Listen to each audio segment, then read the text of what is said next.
To thank God above, God above, to thank God above, God above, to thank God above,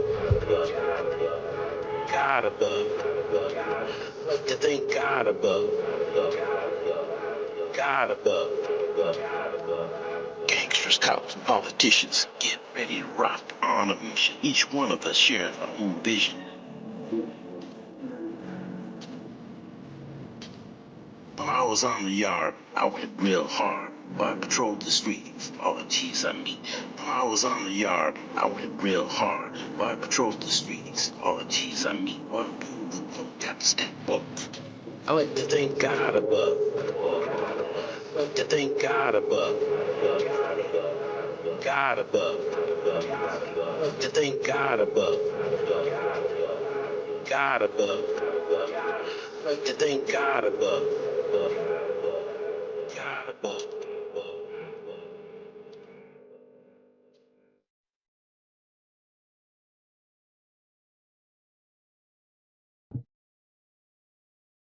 Welcome back.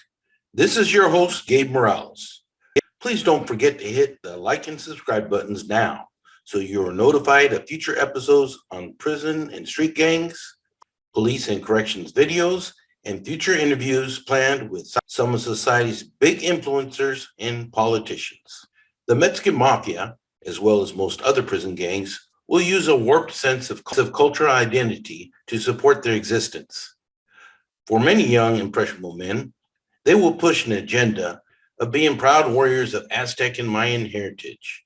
They will profess to uphold brown pride, but as we will see, they mostly killed their own. For instance, La M will often use a Mexican flag with M's to represent their organization. This national symbol and other symbols they use on tattoos and drawings are meant to reinforce cultural pride that, in and of itself, is not bad. It is the way they profess love of the culture, then inflict hate and violence that is bad. They will also often learn and use Aztec and Mayan mythology symbols and words to communicate, reinforce their warrior mindset. For instance, in Aztec Nahuatl, Campo means southern man, or a Sureño. Sureños are the group that are supposed to support the Mexican Mafia. Notice how on the back of this individual, the word Campo and an Aztec warrior shield are displayed. They will learn these languages to write and speak in code, often done in tiny writing on paper called huilas. This is done to avoid detection by outsiders. There are some general rules in La M. Never be a rat, never be a puto or a homosexual, never be a coward, and never disrespect or politic against another member. Of course, they don't always follow the rules. If you're a made MM member, you are referred to as being a carnal or a brother. There are actually very few carnales in the Mexican Mafia. It is estimated there are under 200 California MA in the California Department of Corrections and in the federal system. If you're an associate, you are referred to as being a camarada, a comrade, and there are hundreds more of those. Each camarada may have their own crews of Sureños who work for them under the control of La M.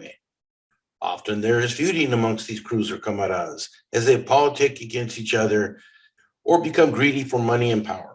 Wives and girlfriends are often referred to as being las señoras or the ladies. They are not allowed to be members in the California Mexican Mafia.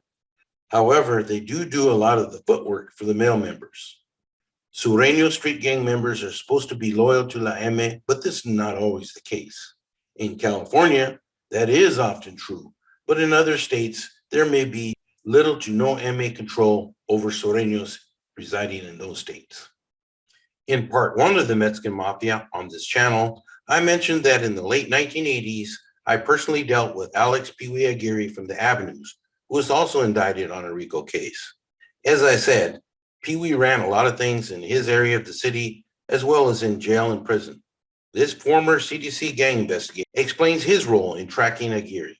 Yeah, what took place, Gabe, is back when I was as an investigator there in the 90s, late 90s, Pee Wee Aguirre came across my desk basically through some mails, letters and stuff. When I was already working about 20 something cases of the Mexican Mafia. And what happened there was a guy that came on the yard, and he was stating he was in our prison. He stated he was taking over the entire yard, all 4 yards that we had. And of course that really caused a ruckus, and letters were cascading like crazy from the guys that I was already working on and validating these guys as Mexican Mafia members or associates. So these letters were going down to Whittier, basically, and some to Bakersfield. But all of a sudden, Pee Wee Aguirre's cousin started writing more letters. He was writing a few, but then he really got involved. And I knew he was somebody. I knew, of course, being connected with the Aguirres. And he started writing to Whittier.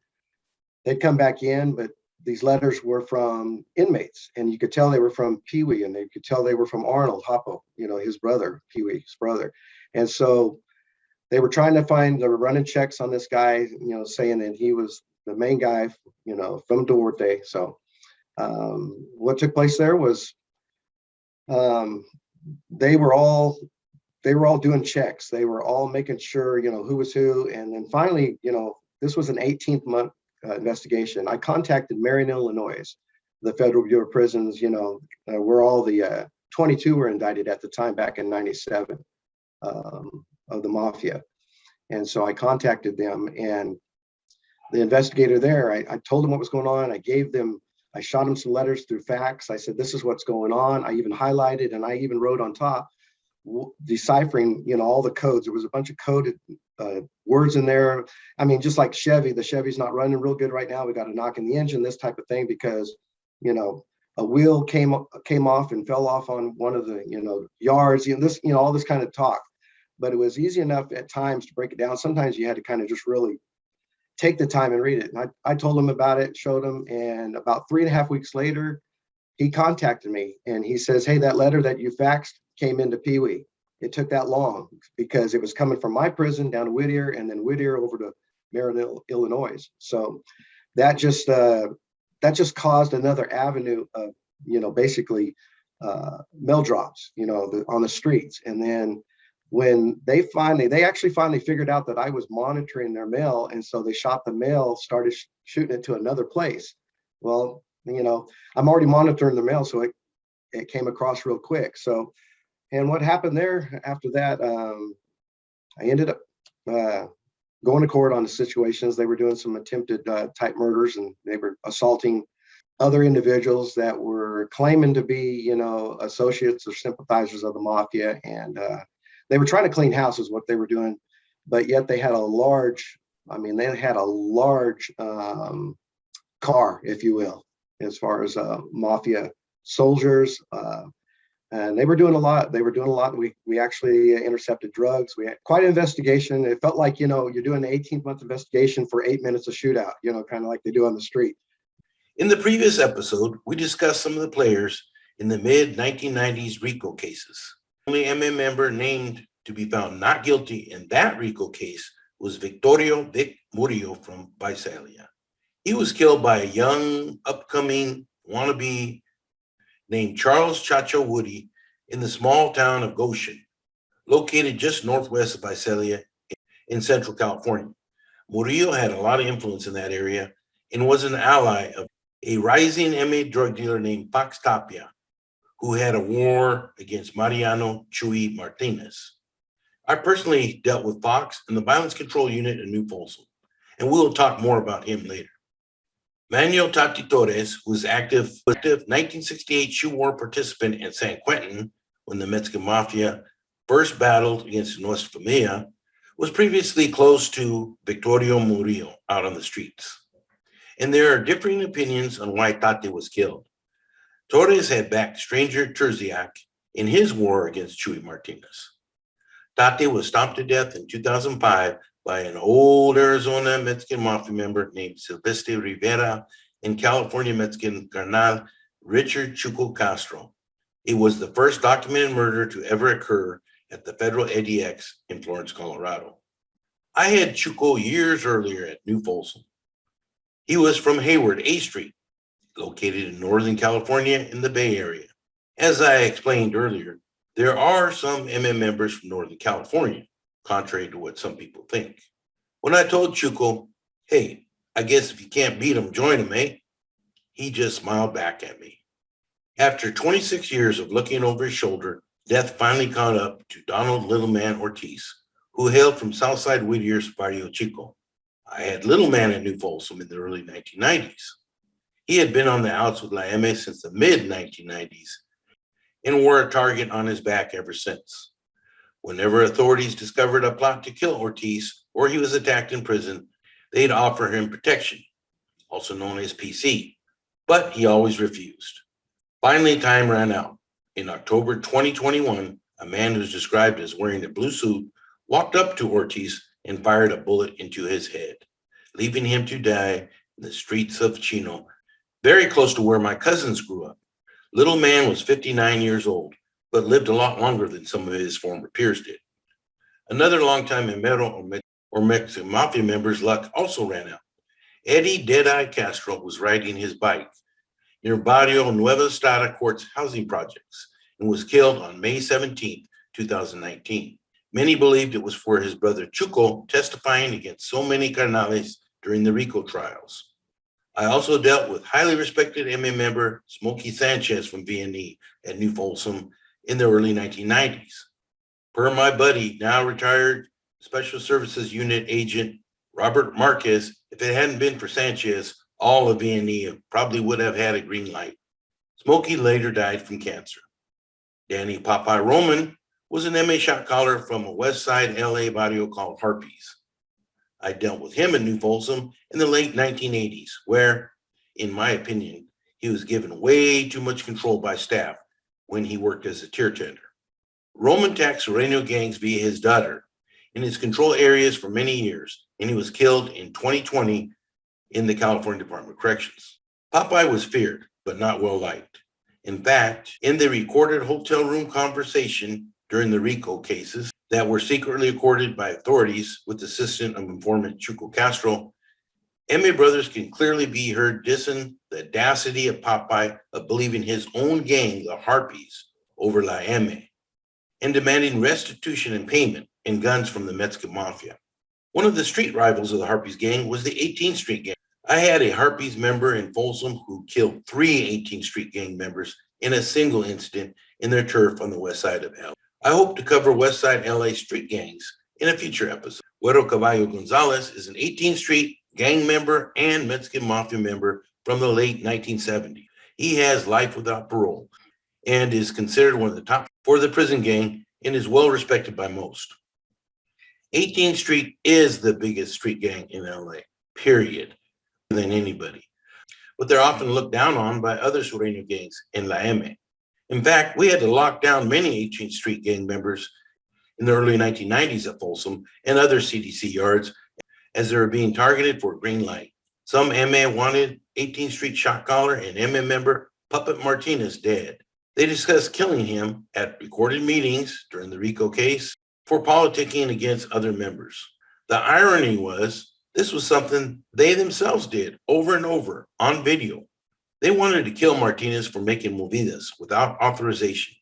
Really, it was just jealousy over him making so much money, and for his close relationship with an 18th Streeter named Bessie Segato, discussed on the previous episode.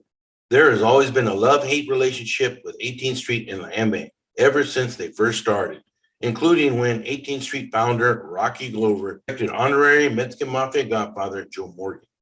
Eventually, 18th Street shot caller Ruben Nidal Castro got the MA green light on 18th Street removed.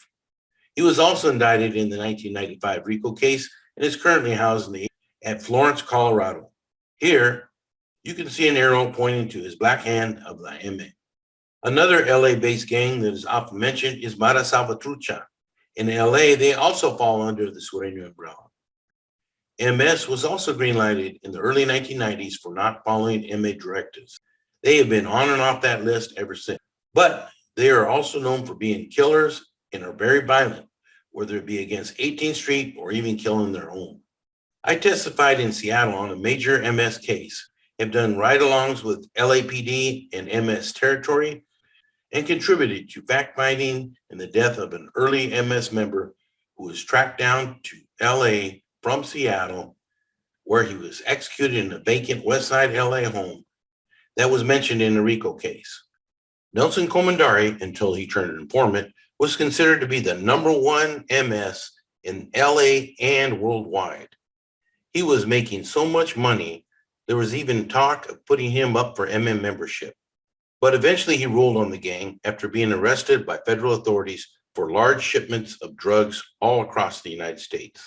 Other MS have been put up for MA membership over the years, but rejected as not being legit by many MA carnales.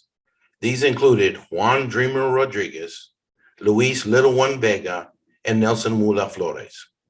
This rejection infuriated many MS who felt they put in more work than most Sureño gangs, but still don't get La M's respect. Vega was named in Operation Dirty Thirds as working closely with Fox Tapia. Another major Sureño gang that probably should be mentioned here, that is far bigger than MS, is an LA gang called Florencia 13. They are led by Mexican Mafia brothers Tablas and Babo Castellanos and Topo Garcia. They are often referred to as being Los Tres Reyes. Recently, more F-13 have been made MA, and several past members also hail from Florencia. We plan a future episode focusing on F-13 and other Southside LA gangs. Again, there are hundreds of Sureño 13 gangs in Southern California. Many of them do have at least one big carnal or big homie in La MA. Here we see 3 MA leaders or shot callers who had heavy influence on the street, jail, and prison politics dating back to 2012. Fox Tapia from Southside Los had direct drug connection to the drug cartels down in Mexico. As I stated earlier, I dealt with Fox in the Violence Control Unit of New Folsom when he was just a camarada. Fox was also indicted many years later in Operation Dirty Thirds. I also had Judy Estrada from Cucamonga in the Inland Empire at New Folsom's segregation in 1988. He had a vast taxing network for many years that paid homage to him at Corcoran Prison. Then there was the old man, Pete Sano Ojeda, who controlled Orange County for many years until his death by natural causes on June 7th, 2018. Mike Lerma from Pomona's 12th Street Sharkies was also indicted in 2013 for running rackets via his network, including smuggling drugs into the jail, the taxing of Sureño gangs, extortion rackets, money laundering, and doing hits inside and out. It was soon found out that he ran a lot of his operations via a female 12th Street Sharkette, who was later convicted and also sent to prison. La MA has long worked with Mexican drug trafficking organizations. An example of this is when Popeye Boron and Bat Marquez, both in the San Diego area, worked as enforcers for the Cartel Arellano Felix organization in Tijuana, Mexico. In particular, working for Benjamin Arellano Felix, who is currently in the US BOP. In future episodes, we will cover Mexican drug cartels more, but you can already view an expert panel on drug wars, including Mexican police officers, on this same channel on a past episode that was posted. And so it is. La MA has been involved in criminal activities, death, and destruction of many lives for over 60 years now. They continue to control many activities on the streets of Southern California, even in parts of Northern California and beyond, into our jail and prison systems. Even though the California Mexican Mafia has under 200 made members, they control hundreds of more camaradas and often influence thousands of Sureño street gang members. They continue to fill a void for young men who yearn to belong to a fraternity, I'll bet a deadly one. Even the most secure prison in America, the ADX Max at USP Florence, Colorado, called the Alcatraz of the Rockies, they continue to get their message out. Kill or be killed. I hope you found this program interesting. The message I like to leave with you as a parent is to give your children the attention they deserve. Keep them busy and involved in positive activities and out of trouble. If you are a teen viewing this, you may be impressed by groups like this. I hope and pray you will see the light. Maybe see your parents were right. Nothing good ever happens on those streets after 10 o'clock. Stay in school. Don't be a fool. Stay off hard drugs. Stay healthy and out of jail and prison. If you decide not to listen to me, you may find yourself in a very lonely and dangerous place. Don't just take it from me, take it from the big homies who've been there. I know there are many good books out there on gangs and many professed experts, some good, some not so good. Please consider buying my book and decide for yourself what is the truth and what is fiction. I'm Gabe Morales. Thank you. Until next time, stay safe.